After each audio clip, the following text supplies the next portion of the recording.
Good morning all, welcome to super notes. അപ്പോൾ നമ്മൾ super നോട്ട്സിൻ്റെ 5 AM ക്ലബിൻ്റെ പുതിയൊരു സെഷനിലേക്ക് ഏവർക്കും സ്വാഗതം.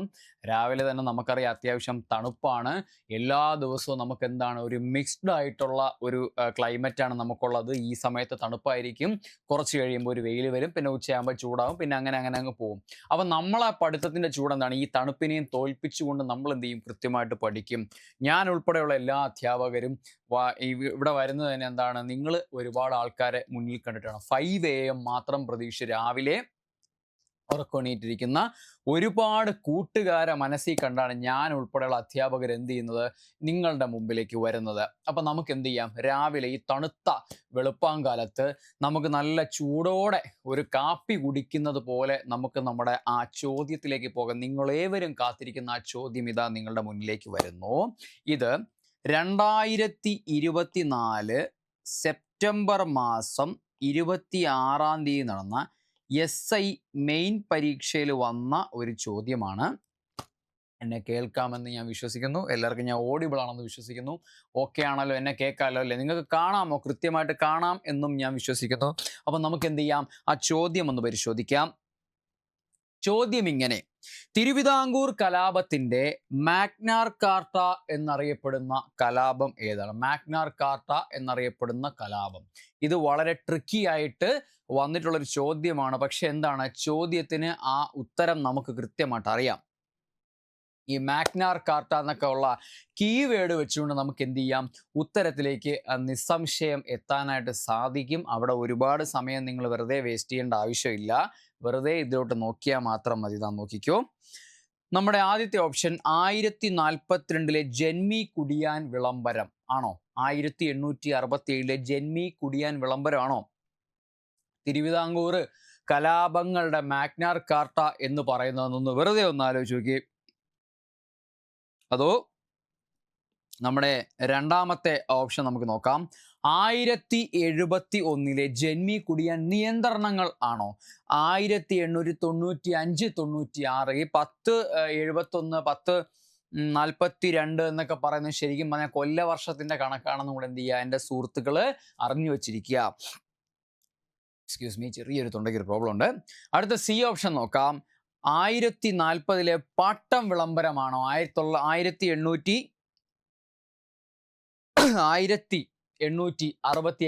പാട്ടം വിളംബരമാണോ? ഡി ഓപ്ഷൻ 1080 സെറ്റിൽമെന്റ് നിയമമാണോ? 1904-5 കാലഘട്ടത്തിലെ. ഇതിൽ ഏതായിരിക്കും പിന്നെ ഈ പറയുന്ന പോലെ തിരുവിതാംകൂർ കലാപത്തിന്റെ മാഗ്നാർ കാർട്ട എന്നറിയപ്പെടുന്ന സംഭവം അല്ലെങ്കിൽ കലാപം കലാപം അല്ല, ശരിക്കും പറഞ്ഞത് ഒരു സംഭവമാണ്. ഏതായിരിക്കും? ഉത്തരം അറിയാതുള്ളവർ കമന്റ് ചെയ്യുക. ഞാൻ അതാണ് നിങ്ങൾക്ക് വേണ്ടിയാണ് വെയിറ്റ് ചെയ്യുന്നത്. കമന്റ് ചെയ്തോളൂ, ഉത്തരങ്ങൾ കമന്റ്. നിങ്ങളുടെ ഊഴമാണ് ഇപ്പോൾ. നിങ്ങളുടെ മൈൻഡിലുള്ള ഉത്തരങ്ങൾ നിങ്ങൾക്ക് എന്ത് ചെയ്യാം, ഇതിനകത്ത് കമൻ്റായിട്ട് രേഖപ്പെടുത്താവുന്നതാണ്. കമൻറ്റ് ചെയ്യും.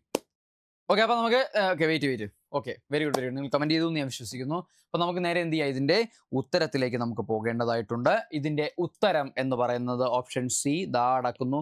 1040 പാട്ടം വിളംബരം, അതായത് 1865 പാട്ടം വിളംബരം അല്ലെ കാണപ്പാട്ട വിളംബരം എന്നൊക്കെ പറയുന്ന പാട്ടം വിളംബരമാണ് ഇതിൻ്റെ ഇത് ഈ പറയുന്ന പോലെ ഉത്തരവായിട്ടിരുന്നത്.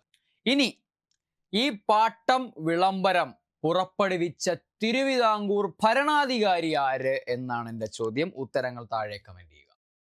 ഈ പാട്ടം വിളംബരം ചെയ്ത തിരുവിതാംകൂറിലെ ഭരണാധികാരി ആര്? സിമ്പിൾ ചോദ്യം. നിങ്ങൾ ഉത്തരം പറ. ഈ ഒരു കാലഘട്ടം കാണുമ്പോൾ തന്നെ തിരുവിതാംകൂർ രാജാക്കന്മാരുടെ ഭരണവർഷം അറിയാമെന്നുള്ള ആൾക്കാർക്ക് ഉത്തരം കിട്ടി കാണുമെന്നും ഞാൻ വിശ്വസിക്കുന്നു. ആരാണ് ഈ ഒരു വിളംബരവുമായിട്ട് ബന്ധപ്പെട്ട വ്യക്തി? പറയൂ. നിങ്ങൾക്ക് വേണ്ടിയാണ് വെയിറ്റ് ചെയ്യുന്നത്. യെസ്. അപ്പോ ആയില്യം തിരുനാളാണ് എന്ത്, ഇതുമായിട്ട് ബന്ധപ്പെട്ട വ്യക്തി. ആയില്യം തിരുനാളാണ് എന്ത്, നമ്മളെ പാട്ടം വിളംബരവുമായിട്ട് ബന്ധപ്പെട്ട തിരുവിതാംകൂർ രാജാവ്. ആര്? തിരുവിതാംകൂർ രാജാവ്. ഓക്കെ, അപ്പൊ നമ്മള് ഇനി വരും പരീക്ഷകൾക്ക് ആയില്യം തിരുനാളുമായിട്ട് ബന്ധപ്പെട്ട് വരാൻ സാധ്യതയുള്ള വസ്തുക്കൾ നമ്മൾ എന്ത് ചെയ്യണം, പഠിച്ചിട്ട് പോകണം. കേരള ഹിസ്റ്ററിയുടെ ഭാഗമായിട്ടല്ല ഈ ചോദ്യം വന്നത്, കേരള ഗവേണൻസിന്റെ ഭാഗമാണ്. പക്ഷെ ചോദ്യത്തിന്റെ രീതി വെച്ച്, ചോദ്യത്തിന്റെ സ്വഭാവം വെച്ച് ചോദ്യം എവിടെ നിന്ന് വരേണ്ടിയിരുന്നു, ഇത് കേരള ഹിസ്റ്ററിയിൽ നിന്ന് വരേണ്ടിയിരുന്ന ഒരു ചോദ്യമായതുകൊണ്ടാണ് എന്ത് ചെയ്തത്, ഇതിനെ പതുക്കെ നമ്മൾ ഇങ്ങോട്ട് പിക്ക് ചെയ്തെടുത്ത് എന്നുള്ള സത്യം കൂടെ എന്ത് ചെയ്യുക, എന്നെ കണ്ടുകൊണ്ടിരിക്കുന്ന കൂട്ടുകാര് മനസ്സിലാക്കുക. ഓക്കെ, അപ്പൊ നമുക്ക് നേരെ എന്ത് ചെയ്യാം, ഇങ്ങോട്ട് തന്നെ വരാം. ആയില്യം തിരുനാളിനെ പറ്റി പറയുമ്പോൾ, ആയില്യം തിരുനാളിന്റെ ഭരണ കാലഘട്ടമായിരുന്നു 1860 മുതൽ 1880 വരെ. എൻ്റെ കൂടെ പറ, 1860 മുതൽ 1880 വരെ. എൻ്റെ കൂടെ പറ, 1860 മുതൽ 1880 വരെ. ഇനി ഞാൻ വേറൊരു കാര്യം പറഞ്ഞുതരാം. ഏതാ, നമുക്ക് ഇവിടെ ഒരു കാര്യം ഇപ്പോൾ ഈ നിമിഷം എൻ്റെ കൂട്ടത്തിൽ പഠിച്ചു പൊക്കോ. 1729, 1758 ആരാണ്? 1729 ഭരണമേൽക്കുകയും 1758 കാലം ചെയ്ത അല്ലെങ്കിൽ നാടു നീങ്ങിയ, മരിച്ചുപോയ, തട്ടിപ്പോയ, വടിയായ രാജാവ് ആരാണ്? ആധുനിക തിരുവിതാംകൂറിന്റെ ശില്പി എന്നും ഇദ്ദേഹം അറിയപ്പെടുന്നു. ആരാണ്? ഉത്തരങ്ങൾ വരട്ടെ. ആധുനിക തിരുവിതാംകൂറിന്റെ ശില്പി എന്നറിയപ്പെടുന്ന 1729 ഭരണമേറ്റ് 1758 കാലം ചെയ്ത വ്യക്തി. ഇദ്ദേഹം ജനിച്ചത് നിങ്ങൾ ചോദിച്ചാൽ ഞാൻ പറയും 1706 എന്ന് പറയും. 23-ാമത്തെ വയസ്സിൽ പുള്ളി രാജാവായി. ഓക്കെ, ആരാണ്? ഓക്കെ, ഇത് അനിഴം തിരുനാൾ മാർത്താണ്ഡവർമ്മയുടെ ഭരണകാലഘട്ടമാണെന്നൂടെ എൻ്റെ സുഹൃത്തുക്കൾ മനസ്സിലാക്കുക. ഇനി അടുത്ത് നോക്കാം. 1758 മുതൽ 1798 വരെ 40 വർഷക്കാലം. എത്ര വർഷം? 40 വർഷക്കാലം തിരുവിതാംകൂറിന്റെ സിംഹാസനത്തിൽ ഏറ്റവും കൂടുതൽ കാലം ഇരുന്ന ഭരണാധികാരി ആരാണ്? അത് കാർത്തിക തിരുനാൾ രാമവർമ്മയാണെന്ന് എന്ത് ചെയ്യുക, എൻ്റെ സുഹൃത്തുക്കൾ ഇതോടകം മനസ്സിലാക്കിക്കൊള്ളുക. കാർത്തിക തിരുനാൾ രാമവർമ്മ, കാർത്തിക തിരുനാൾ രാമവർമ്മ, മറക്കരുത്. കാർത്തിക തിരുനാൾ രാമവർമ്മ, അതായത് തിരുവിതാംകൂർ സിംഹാസനമേറുന്ന ആദ്യത്തെ രാമവർമ്മ. തിരുവിതാംകൂർ സിംഹാസനമേറുന്ന ആദ്യത്തെ രാമവർമ്മയാണ് കാർത്തിക തിരുനാൾ രാമവർമ്മ. അല്ലെങ്കിൽ പിന്നെ എന്താണ്, കിഴവൻ രാജ, ധർമ്മരാജ എന്നൊക്കെ ബഹുമാനപൂർവ്വം വിളിക്കുന്ന കാർത്തിക തിരുനാൾ രാമവർമ്മ. ഓക്കെ, കാർത്തിക തിരുനാൾ നമ്മൾ പറയും. ഓക്കെ, ഇനി 1798 മുതൽ 1810 വരെ തിരുവിതാംകൂറിലെ ഏറ്റവും അപ്രാപ്രിയനായ ഭരണാധികാരി, ഏറ്റവും കഴിവുകെട്ട ഭരണാധികാരി തിരുവിതാംകൂറിൽ, ഒന്നും ചെയ്യാൻ കഴിവില്ലാതിരുന്ന, വളരെ ചെറുപ്പകാലത്ത് തൻ്റെ 16-ാമത്തെ വയസ്സിൽ രാജ്യഭാരമേൽക്കേണ്ടി വന്ന ഒരു ദൗർഭാഗ്യവാനായ വ്യക്തി. കാർത്തിക തിരുനാളിന്റെ മകളുടെ ഭർത്താവാണ്. അന്ന് ശൈശവവിവാഹം ഉണ്ടായിരുന്ന കാലമാണ്. ഇദ്ദേഹത്തിന്റെ പേരാണ് അവിട്ടം തിരുനാൾ ബാലരാമവർമ്മ. ഇദ്ദേഹത്തിന്റെ കാലത്താണ് വേലുത്തമ്പി ദളവ, നമ്മൾ ഇദ്ദേഹത്തിനെ പറ്റി അല്ല മെയിനായിട്ട് പഠിക്കുന്നത്, വേലുത്തമ്പി ദളവയും ഉമ്മിണിത്തമ്പിയെയും പറ്റി പഠിക്കുന്നു കൂടുതൽ. പിന്നെ രാജാ കേശവദാസന്റെ ദുരൂഹ മരണവും നടക്കുന്നത് ഈ കാലം. 1799 അദ്ദേഹം മരിക്കുന്നു. 1799 സമാനമായി ആര് മരിക്കുന്നത്? ടിപ്പു സുൽത്താൻ മരിക്കുന്നത്. ഇതോടകം ഇത്രയും കാര്യങ്ങൾ എൻ്റെ കൂട്ടുകാർക്ക് കിട്ടിയെന്ന് ഞാൻ വിശ്വസിക്കുന്നു. 1798 മുതൽ 1810 വരെയുള്ള കാലത്താണ് ആരുണ്ടായിരുന്നത്? അവിട്ടം തിരുനാൾ ബാലരാമവർമ്മ ഭരിച്ചെന്നുള്ള കാര്യം കൂടെ നിങ്ങളൊന്ന് ഓർമ്മിച്ച് വെച്ചിരിക്കുക. ആദ്യത്തെ വനിതാ ഭരണാധികാരി, ആദ്യത്തെ റിജന്റ് ഭരണാധികാരി ആരാണ്? പറയൂ, നിങ്ങൾക്ക് വേണ്ടിയാണ് വെയിറ്റ് ചെയ്യുന്നത്. പറയൂ, ആരാണ്? കരിമ എടോ, അതാണ് ഗൗരി ലക്ഷ്മി ഭായ്. നിങ്ങൾ ഈ ഒരു കോഡ് ഓർത്ത് വെച്ചോ, കാണാം. Okay, GPS. ഗൗരി ലക്ഷ്മി ഭായ്, ഗൗരി പാർവതി ഭായ്, സേതു ലക്ഷ്മി ഭായ്. ഇനി നിങ്ങൾക്ക് തെറ്റിപ്പോവില്ല. ലക്ഷ്മി മൂത്തത്, പാർവതി ഇളയത്, സേതു ഇതിലൊന്നും പെടൂല, ഇങ്ങ് താഴെ അറ്റത്ത് വന്ന ആളാണ്. ഓക്കെ, അപ്പം ആദ്യ റിജന്റ്, ആദ്യ വനിതാ ഭരണാധികാരി ആര് തന്നെയാണ്? നമ്മുടെ ഗൗരി ലക്ഷ്മി ഭായ് ആണെന്ന് മനസ്സിലാക്കുക. ഓക്കെ, രാവിലെ നിങ്ങൾ ഇത്രയും കാര്യങ്ങൾ ഓക്കെ ആണെന്ന് വിശ്വസിക്കുന്നു. ഓക്കെ, അടുത്തത് 1815 മുതൽ 1829 വരെയുള്ള 14 വർഷക്കാലം തിരുവിതാംകൂറിന്റെ സിംഹാസനത്തിൽ സഹോദരി ഇരിക്കുന്നു. ഗൗരി പാർവതി ബായി, ആദ്യത്തെ മുഴുവൻ സമയ റിജന്റ്. ആദ്യത്തെ മുഴുവൻ സമയ റിജന്റ് ആണ് ആര്? ഗൗരി പാർവതി ബായി. മറക്കരുത്. ഈ രാവിലെ നിങ്ങളോട് ഇങ്ങനെ സംസാരിക്കുമ്പോൾ വളരെ പതുക്കെ പോകുന്ന ഒരു രീതി എന്ന് പറഞ്ഞാൽ നിങ്ങളുടെ മൈൻഡിൽ ഇത് രജിസ്റ്റർ ആകണം. നാളെ PSC കേരള ഹിസ്റ്ററിയുടെ ഭാഗമായിട്ട് വരുന്ന പരീക്ഷകളിൽ രാജാക്കന്മാരും കാലഘട്ടവും ചോദിക്കുമ്പോൾ നിങ്ങൾ പതറിപ്പോവാൻ പാടില്ല. അതുകൊണ്ടാണ് ഇങ്ങനെ പഠിപ്പിക്കുന്നത്. ഓക്കെ ആണെന്ന് വിശ്വസിക്കുന്നു. അടുത്തത് 1829 മുതൽ 1846 വരെ ആര് ഭരിച്ചു? സ്വാതി തിരുനാൾ രാമവർമ്മ, രണ്ടാമത്തെ രാമവർമ്മ. സ്വാതി തിരുനാൾ രാമവർമ്മ ഭരിച്ചു. ഓക്കെ ആണല്ലോ.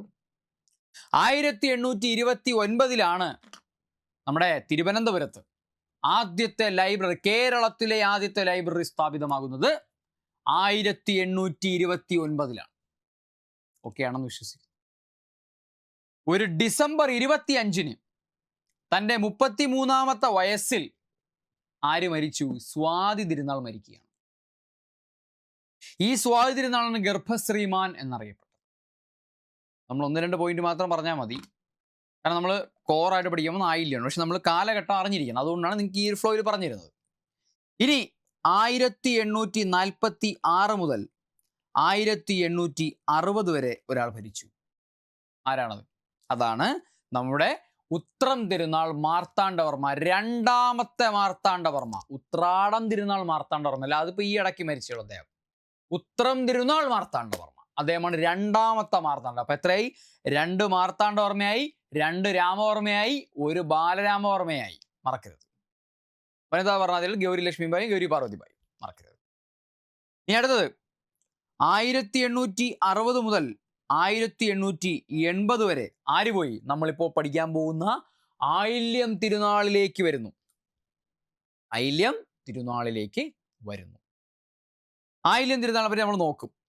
1880 മുതൽ 1885 വരെ വിശാഖം തിരുനാൾ രാമവർമ്മ വരുന്നു.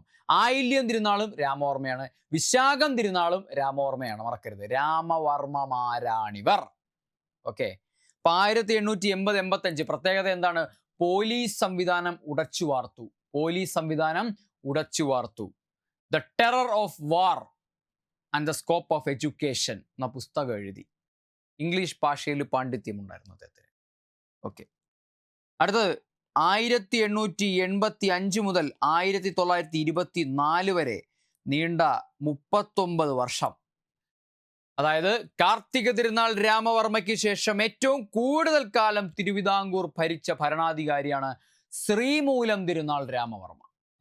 ശ്രീമൂലം തിരുനാൾ രാമവർമ്മ. അതായത് ഇദ്ദേഹത്തിന് ശേഷം ആർക്ക് ശേഷം? നമ്മുടെ കാർത്തിക തിരുനാൾ രാമവർമ്മയ്ക്ക് ശേഷം ഏറ്റവും കൂടുതൽ കാലം തിരുവിതാംകൂർ ഭരിച്ചതാരാണ്? നമ്മുടെ ശ്രീമൂലം തിരുനാൾ രാമവർമ്മ. 1885 മുതൽ 1924 വരെ പോയി. അടുത്തത് 1924 മുതൽ 1931 വരെ ഒരു വനിതാ ഭരണാധികാരി വീണ്ടും വരുന്നു. ആരാണ്? അതാണ് സേതുലക്ഷ്മിബായി. GPSലെ സേതുലക്ഷ്മിബായി വന്നു. ഓക്കെ. സേതുലക്ഷ്മിബായിക്ക് ശേഷം 1931 മുതൽ 1949 വരെ തിരുവിതാംകൂറിന്റെ രാജാവായും 1949 മുതൽ 1956 വരെ തിരുക്കൊച്ചിയുടെ രാജപ്രമുഖായിട്ടും ജോലി ചെയ്തു. അപ്പോൾ വേണമെങ്കിൽ നമ്മുടെ ടെറൈൻ ഇത്രയും കൂടെ ഏകദേശം 10-25 വർഷത്തോളം അദ്ദേഹം ഒരു രാജാവുമായിരുന്നു, രാജപ്രമുഖമായിട്ടും അദ്ദേഹം എന്ത് ചെയ്തു? സേവനം അനുഷ്ഠിച്ചു. ഇത്രയുമാണ് തിരുവിതാംകൂർ രാജാക്കന്മാരുടെ കാലഘട്ടം. അതായത് 1728 മുതൽ 1949 വരെയുള്ള കാലഘട്ടത്തുള്ള 12 രാജാക്കന്മാർ, 9 രാജാക്കന്മാരും 3 വനിതാ ഭരണാധികാരികൾ, 12 ഭരണാധികാരികൾ. മറക്കരുത്. ഓക്കെ. ഇത്രയും കാര്യങ്ങൾ എന്ത് ചെയ്യുക? എൻ്റെ സുഹൃത്തുക്കളൊന്ന് മനസ്സിലാക്കി വെച്ചിരിക്കുക. നിങ്ങൾക്ക് വേണ്ടിയാണ് ഈ സാധനം എന്ത് ചെയ്തത്? സെറ്റ് ചെയ്ത് പറഞ്ഞു തന്ന എന്നുള്ള സത്യങ്ങൾ എന്ത് ചെയ്യുക? നിങ്ങളൊന്ന് മനസ്സിലാക്കുക. ശരി, ആയില്യം തിരുനാളിലേക്ക് വരാം. ആയില്യം തിരുനാളിനെ മാത്രം പഠിക്കുമ്പോൾ സർക്കാർ ജീവനക്കാർക്ക് വാക്സിനേഷൻ ഏർപ്പെടുത്തിയ തിരുവിതാംകൂർ ഭരണാധികാരി. എങ്ങനെ? സർക്കാർ ജീവനക്കാർക്ക് വേണ്ടി വാക്സിനേഷൻ ഏർപ്പെടുത്തിയ തിരുവിതാംകൂർ ഭരണാധികാരിയാണ് ആരെന്ന് പറയുമ്പോൾ ആയില്യം തിരുനാൾ രാമവർമ്മ. ആയില്യം തിരുനാൾ രാമവർമ്മ. അതിനുശേഷം 1860 ഈ പൊതുമരാമത്ത് വകുപ്പ് ഹജൂർ കച്ചേരിയിൽ നിന്നും വേർപെടുത്തി.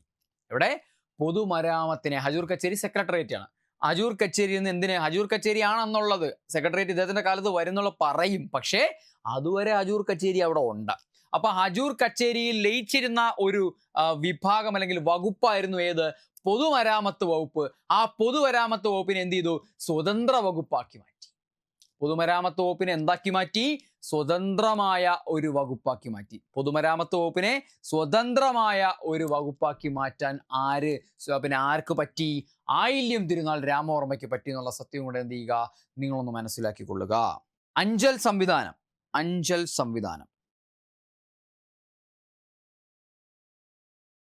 അഞ്ചൽ സംവിധാനം എന്ന് പറഞ്ഞാൽ പോസ്റ്റൽ ഡിപ്പാർട്ട്മെന്റ് ആണ് ഉദ്ദേശിച്ചത്.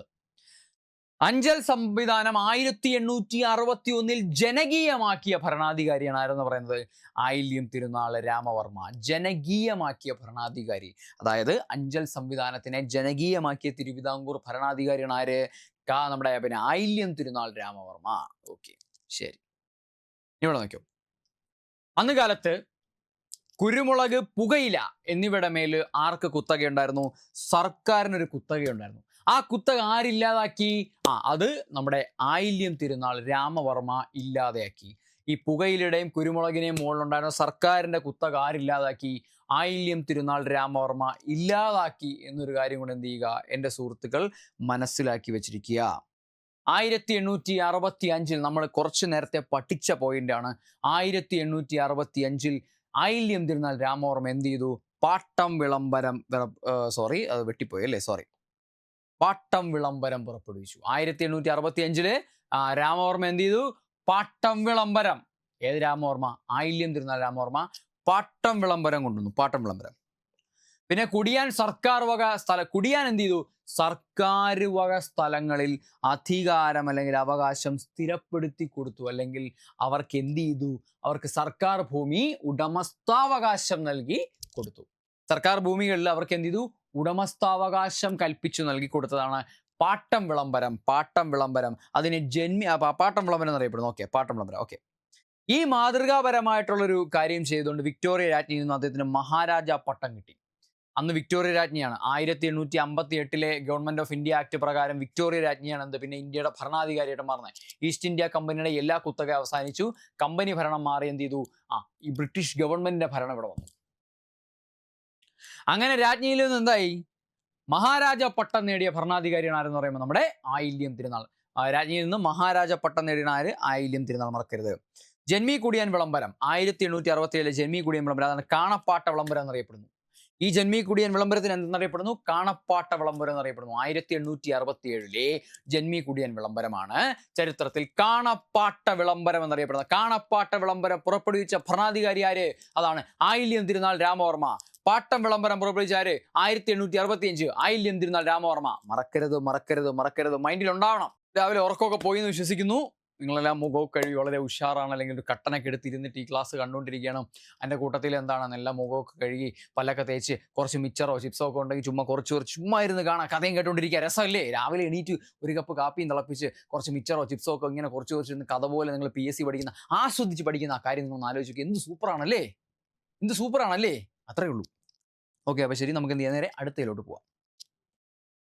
കുരുമുളക് കച്ചവടത്തിന്മേലുള്ള സർക്കാർ കുത്തക എന്ത് ചെയ്തു, അദ്ദേഹം പിൻവലിച്ചു. കുരുമുളക് കച്ചവടത്തിന് മേൽ. അതുപോലെ എന്ത് ചെയ്തു, ഈ പറഞ്ഞ പോലെ നമ്മൾ ജസ്റ്റ് പറഞ്ഞ കാര്യം തന്നെയാണിത്. എന്താണ്, പാട്ടം വിളംബരം പുറപ്പെടുവിച്ച കാര്യം പറഞ്ഞു. 1865 കുടിയാൻ സർക്കാർ വക സ്ഥലങ്ങളിൽ എന്ത് ചെയ്തു, അവകാശപ്പെടുത്തി കൊടുത്തു.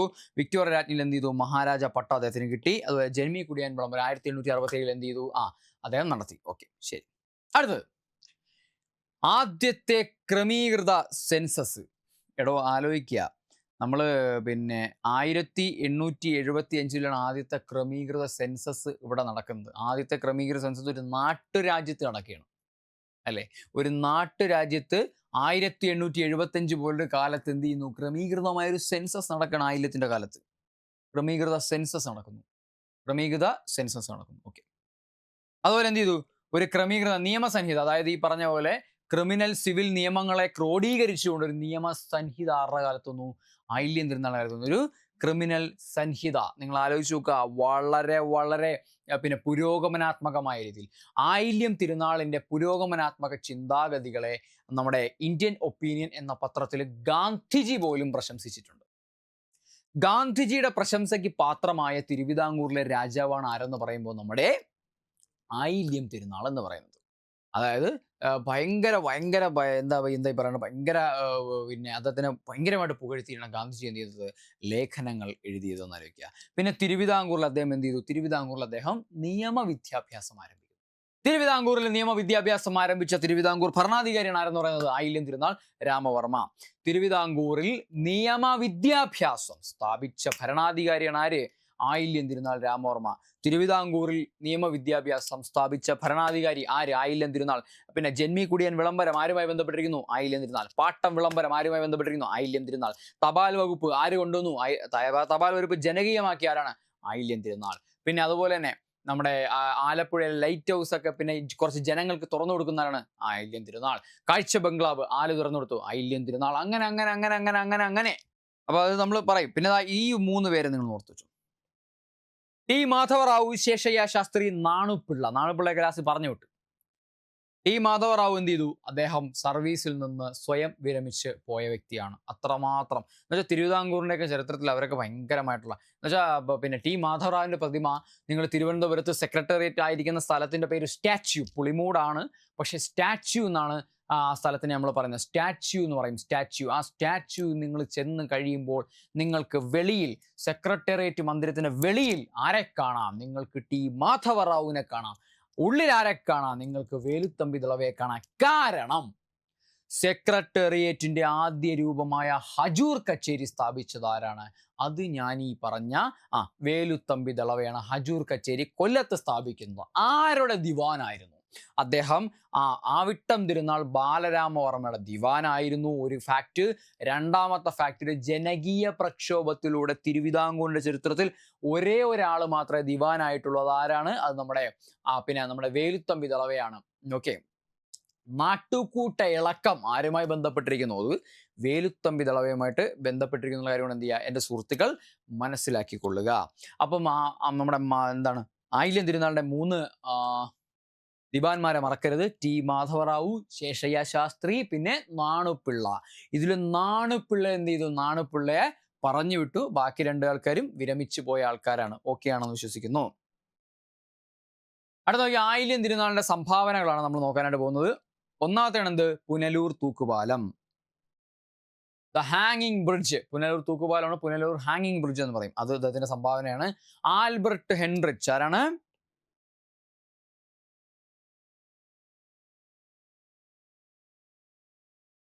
ആൽബർട്ട് ഹെൻറിച്ച് ആണ് പുനലൂർ തൂക്കുപാലത്തിന്റെ സ്ഥാപകൻ എന്ന് പറയുമ്പോൾ. ഓക്കെ ആണല്ലോ. പിന്നെ ആർട്സ് കോളേജ് അദ്ദേഹം 1865 ആർട്സ് കോളേജ്. പിന്നെ ഒരു സയൻസ് കോളേജ് അദ്ദേഹം സ്ഥാപിച്ചു. ആലപ്പുഴ വിളക്കുമാട ലൈറ്റ് ഹൗസ് ഞാൻ നേരത്തെ ജനകീയമാക്കി എന്ന് പറഞ്ഞു. കാഴ്ച ബംഗ്ലാവ് സ്ഥാപിച്ചത് അദ്ദേഹം. അപ്പൊ ഈ പറയുന്ന കാഴ്ച ബംഗ്ലാവ് സൂ ഒക്കെ എന്ത് ചെയ്തു? ജനങ്ങൾക്ക് തുറന്നു കൊടുത്തു. ഓക്കെ, അതും കൂടെ എന്ത് ചെയ്യുക, ആലോചിക്കുക. പിന്നെ മാനസിക ആരോഗ്യ ആശുപത്രി, അതായത് ഊളംപാറ, തിരുവനന്തപുരം പേരൂർക്കട. നിങ്ങളൊക്കെ സിനിമയിലൊക്കെ ഇത് ഒരുപാട് കേട്ടിട്ടുണ്ടോ, ഊളംപാറ എന്നൊക്കെ പറഞ്ഞിട്ട്. ഊളംപാറ, ആ ഊളംപാറയാണ് ഏത്? ഈ ഊളംപാറ. ആ ഊളംപാറയാണ് ഈ ഊളംപാറ. ഓക്കെ. അങ്ങനെ തിരുവനന്തപുരത്ത് പേരൂർക്കടയിൽ, TVM ജില്ല, തിരുവനന്തപുരത്ത് പേരൂർക്കടയിൽ ഊളൻപാറ എന്ന് പറഞ്ഞ സ്ഥലത്ത് എന്ത് ചെയ്തു? ഒരു മാനസികാരോഗ്യ ആശുപത്രിയും അദ്ദേഹം എന്ത് ചെയ്തു? സ്ഥാപിച്ചു. പിന്നെയാണ് ജനറൽ ആശുപത്രി, ഞങ്ങളുടെ തിരുവനന്തപുരത്തെ ജെല്ലാശുപത്രി. ട്രിവിയൻസ് ഇത് കാണുന്നുണ്ടെങ്കിൽ ഒരു ഹായ് പറയുക. ട്രിവിയൻസിന് ഒരു ഹായ് കൊടുക്ക്. ഹായ്, ഞാനും തിരുവനന്തപുരത്തുകാരനാണ്, ജനിച്ചതും വളർന്നതും എല്ലാം തിരുവനന്തപുരം, എൻ്റെ തിരുവനന്തപുരം. എനിക്കറിയാം ജനറൽ ആശുപത്രി. ഈ ജനറൽ ആശുപത്രി ഞാനും തമ്മിലൊരു വൈകാരിക ബന്ധമുണ്ട്. ഈ ജനറൽ ആശുപത്രിയിൽ വെച്ചാണ് 2022 ഓഗസ്റ്റ് മാസം 27-ാം തീയതി എനിക്ക് എൻ്റെ പപ്പയെ നഷ്ടപ്പെടുന്നത്. ഈ ജനറൽ ആശുപത്രിയിൽ വെച്ചാണ് എൻ്റെ പപ്പ മരിച്ചു പോകുന്നത്. പപ്പ ഇവിടെ വെച്ചാണ് ഇഹലോകവാസം വെടിഞ്ഞ് എന്നെ വിട്ടു പോകുന്നത്. അതുകൊണ്ട് എനിക്ക് വളരെ വൈകാരികമായൊരു ബന്ധം ഈ ഒരു ജനറൽ ആശുപത്രിയിൽ ഉണ്ട്. ഞാൻ ഏകദേശം പപ്പ ഉണ്ടായിരുന്ന ഒരാഴ്ചയോളം അവിടുത്തെ മുക്കും മൂലയും എല്ലാം ഞാൻ നടന്ന് കയറി ഇറങ്ങിയതാണ്. എന്താണ് എനിക്കറിയാം ജനറൽ ആശുപത്രി. ഓക്കെ, അത്രേ ഉള്ളൂ. അവിടെ എനിക്ക് നല്ല പരിചയമുണ്ട് ജനറൽ ആശുപത്രി. ഓക്കെ, ശരി. അടുത്തത് പുത്തൻ കച്ചേരിയും ആര് സ്ഥാപിച്ചു? അത് വേലുത്തമ്പി ദളവ സ്ഥാപിച്ചാണ് പുത്തൻ കച്ചേരി. ഓക്കെ, അപ്പോൾ ഇത്രയും കാര്യങ്ങൾ ഇദ്ദേഹത്തിൻ്റെ സംഭാവനകളോട് ബന്ധം. പുനലൂർ തൂക്കുപാലം ആലോചിക്കണം, ആർട്സ് കോളേജ് ആലോചിക്കണം, ജെല്ലാശുപത്രി ആലോചിക്കണം, പിന്നെ ആലപ്പുഴ വിളക്കുമാടം, കാഴ്ച ബംഗ്ലാവ്, മാനസികാരോഗ്യ ആശുപത്രി, എല്ലാ കാര്യങ്ങളും എന്ത് ചെയ്യുക നിങ്ങൾ കൃത്യമാണെന്ന് ആലോചിച്ച് വെച്ചിരിക്കുക. ഓക്കെ, ഇനി അടുത്ത് കുറച്ച് പ്രത്യേകതകളുണ്ട് നമുക്ക് അദ്ദേഹത്തിന് വേണ്ടി നോക്കാനുണ്ട്. ശാകുന്തളം പരിഭാഷപ്പെടുത്തി. എങ്ങനെ? ശാകുന്തളം പരിഭാഷപ്പെടുത്തി. അദ്ദേഹത്തിൻ്റെ കാലത്ത് എന്ത് ചെയ്തു? തിരുവിതാംകൂർ മാതൃരാജ്യമായി. പിന്നെ ശാകുന്തളം പരിഭാഷപ്പെടുത്തിയതിലൂടെ അദ്ദേഹത്തിൻ്റെ കാലത്ത് തിരുവിതാംകൂർ എന്ത് ചെയ്തു? മാതൃരാജ്യമായി. വിക്ടോറിയ രാജ്ഞിയിൽ നിന്നും ഓർഡർ ഓഫ് ദി സ്റ്റാർ പുരസ്കാരം നേടി. ഓർഡർ ഓഫ് ദി സ്റ്റാർ പുരസ്കാരം അദ്ദേഹം നേടി. പിന്നെ ആദ്യമായി എന്ത് ചെയ്തു? ആദ്യമായി അദ്ദേഹം ഒരു പാഠപുസ്തകം, തിരുവിതാംകൂർ ചരിത്രത്തിൽ ആദ്യമായിട്ടൊരു പാഠപുസ്തക കമ്മിറ്റി എന്ത് ചെയ്തു? അദ്ദേഹം രൂപീകരിച്ചു. 1769 സെക്രട്ടേറിയറ്റ് മന്ദിരം പണി കഴിപ്പിച്ചു. 1769 സെക്രട്ടേറിയറ്റ് മന്ദിരം പണി കഴിപ്പിച്ചു. ടി മാധവറാവുവിന്റെ നേതൃത്വത്തിൽ, അതുകൊണ്ടാണ് അദ്ദേഹത്തിന്റെ പ്രതിമ എവിടെ വന്ന? സെക്രട്ടേറിയറ്റിന്റെ വെളിയിൽ വന്നത്. ടി മാധവറാവുവിന്റെ നേതൃത്വത്തിൽ വന്നു. അതുപോലെ വില്യം ബാർട്ടൺ അതിന്റെ ശില്പി. വില്യം ബാർട്ടൺ അതിന്റെ ശില്പി. ഇത്രയും കാര്യങ്ങൾ എന്ത് ചെയ്യാൻ സുഹൃത്തുക്കളൊന്ന് ആലോചിച്ച് വെച്ചിരിക്കുക. ഓക്കെ, അപ്പോൾ ദാറ്റ്സ് ഓൾ. നമ്മൾ ഇപ്രാവശ്യത്തെ 5 AM ക്ലബ്ബ് ഞാൻ നിങ്ങളിൽ നിന്നും വിടവാങ്ങുകയാണ്. നന്നായിട്ട് പഠിക്കുക. നിങ്ങളുടെ തുടക്കം ഇവിടെ നിന്നാണ്. ഇവിടെ നിന്ന് മോശമാകാതിരിക്കട്ടെ. ഐശ്വര്യമായിട്ട് പഠിച്ചോളൂ. ടോപ്പിക്കുകളെ കീഴടക്കുക, ക്വസ്റ്റ്യൻസിനെ കീഴടക്കുക, ക്വസ്റ്റ്യൻസ് ചെയ്യുക, പരീക്ഷകളെ കീഴടക്കുക, ബ്രൗൺ കവർ വീട്ടിൽ വരുത്തുക, പിന്നെ സർക്കാർ ഓഫീസിൽ പോയി ഒപ്പിടുക. പിന്നെ എന്ത് ചെയ്യുക? സർക്കാർ ഉദ്യോഗസ്ഥനായിട്ടങ്ങ് അടിപൊളിയായിട്ട് ജീവിക്കുക. എല്ലാവർക്കും നല്ലൊരു പഠനകാലം ആശംസിക്കുന്നു. നല്ലൊരു ഔദ്യോഗിക ജീവിതം നിങ്ങൾക്ക് കിട്ടുമെന്ന് ആശംസിച്ചുകൊണ്ട് നിർത്തുന്നു. Thank you all. ഞാൻ പോവുകയാണ്. ബൈ. ലൈവിൽ സഹകരിച്ച എല്ലാവർക്കും ഹായ്. നമ്മൾ കുറച്ച് തിരക്കായിരുന്നുകൊണ്ടാണ് ഇങ്ങനെ പോയത്. ഓക്കെ, അപ്പോൾ നമുക്ക് എന്ത് ചെയ്യാം? വീണ്ടും കാണാം, വീണ്ടും കണ്ടുമുട്ടാം. Okay, bye. Take care.